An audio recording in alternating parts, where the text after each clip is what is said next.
ಮಾಡಬೇಕಾಗುತ್ತೆ 16 ಜನ ಮೆಂಬರ್ಸ್ ಇದ್ದಾಗ. ಪ್ರಿಲಿಮ್ಸ್ ಪೇಪರ್ ಲೀಕ್ ಆಗಲಿಲ್ಲ ಅಂತಂದ್ರೆ ಕ್ವಶನ್ಸ್ ತೊಗೊಂಡೋಗಿ ಕ್ಯಾಂಡಿಡೇಟ್ಸ್ ಕೊಡ್ತಾ ಇದ್ದಾರೆ ಸರ್ KPSC ಮೆಂಬರ್ಸು ಮತ್ತು ಅಧಿಕಾರಿಗಳು, KPSC ಚೇರ್ಮನ್.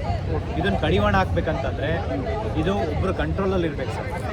ಆ ಕ್ವಶನ್ ಪೇಪರ್ ರೆಡಿ ಮಾಡೋರು ಎಕ್ಸಾಮ್ಸ್ ಏನು ನಡೆಯುತ್ತೆ 10 to 15 ಡೇಸ್ ಅವರು ಒಂದೇ ರೂಮಲ್ಲಿ ಒಂದು ಐಸೋಲೇಟ್ ಆಗಬೇಕು. ಆ ಕ್ವಶನ್ ಪೇಪರ್ನ ಎಕ್ಸಾಮ್ ಸೆಂಟರ್ಗೆ before 1 hour candidates exam hall ಒಳಗಡೆ ಕೂತಿರಬೇಕು.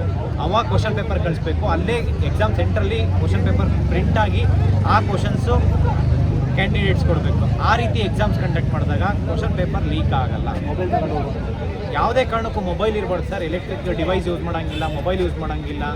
ಈ ಥರ ಎಲ್ಲ ಸ್ಟ್ರಿಕ್ಟ್ ಕ್ರಮ ತೊಗೊಬೇಕು. ಬ್ಲೂಟೂತ್ ಇವತ್ತು ನೋಡಿ ಸರ್ ಎಷ್ಟೊಂದು ಜನ ಬ್ಲೂಟೂತ್ ಯೂಸ್ ಮಾಡ್ಕೊತಾರೆ. ಮತ್ತು ಎಕ್ಸಾಮ್ ಹಾಲ್ ಒಳಗಡೆ ಎಕ್ಸಾಮ್ ಇನ್ವಿಜಿಲೇಟ್ರು ಮತ್ತು ಏನು ಅಲ್ಲಿ ಇರೋಂಥ ಪ್ರಿನ್ಸಿಪಲ್ಸು ಅವ್ರ ಇನ್ವಾಲ್ವ್ಮೆಂಟ್ ಇರುತ್ತೆ. ಇವತ್ತು ಎಲೆಕ್ಷನ್ ಯಾವ ರೀತಿ ಕಂಡಕ್ಟ್ ಮಾಡ್ತೀವಿ, ನಮ್ಮ ಸೌತಿಂದ ಕರ್ನಾಟಕ ಅಂತ ಎಕ್ಸಾಂಪಲ್ ತೊಗೊಂಡ್ರೆ ಸೌತಿಂದ ನಾರ್ತಿಗೆ ಕಳಿಸ್ತೀವಿ ಟೀಚರ್ಸ್ನ ಎಲೆಕ್ಷನ್ ಕಂಡಕ್ಟ್ ಮಾಡೋ ಟೈಮಲ್ಲಿ. ಅದೇ ರೀತಿ ಈ ಎಕ್ಸಾಮ್ಸ್ ಕಂಡಕ್ಟ್ ಮಾಡಬೇಕಾದ್ರೆ ಸೌತಿಂದ ನಾರ್ತಿಂದ ಸೌತಿಗೆ ಇನ್ವಿಜಿಲೇಟ್ರು ಮತ್ತು ಪ್ರಿನ್ಸಿಪಲ್ನ ಚೇಂಜಸ್ ಮಾಡಬೇಕು, ಇಂಟರ್ಚೇಂಜ್ ಮಾಡಬೇಕು. ಕ್ಯಾಂಡಿಡೇಟ್ಸ್ನ ಇಂಟರ್ಚೇಂಜ್ ಮಾಡೋದಲ್ಲ ಸರ್.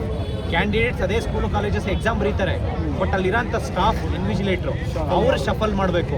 ಅವ್ರು ಮಾಡೋದ್ರಿಂದ ಅಲ್ಲಿ ಒಂದು ಅಕೌಂಟಬಿಲಿಟಿ ಬರುತ್ತೆ, ಅಲ್ಲೊಂದು ಟ್ರಾನ್ಸ್ಪರೆನ್ಸಿ ಬರುತ್ತೆ ಸರ್. ಯಾರು ಏನು ಇಲ್ಲಿ ಫ್ರೀಯಾಗಿ ಎಕ್ಸಾಮ್ ಬರ್ಸ್ಕೊಂತಲ್ಲ. ಒಂದು ಎಕ್ಸಾಮು ಅಪ್ಲಿಕೇಶನ್ ಹಾಕಬೇಕಂದ್ರೆ 500 ರೂಪಾಯಿ ಕಟ್ಟಬೇಕು KPSCಯಲ್ಲಿ.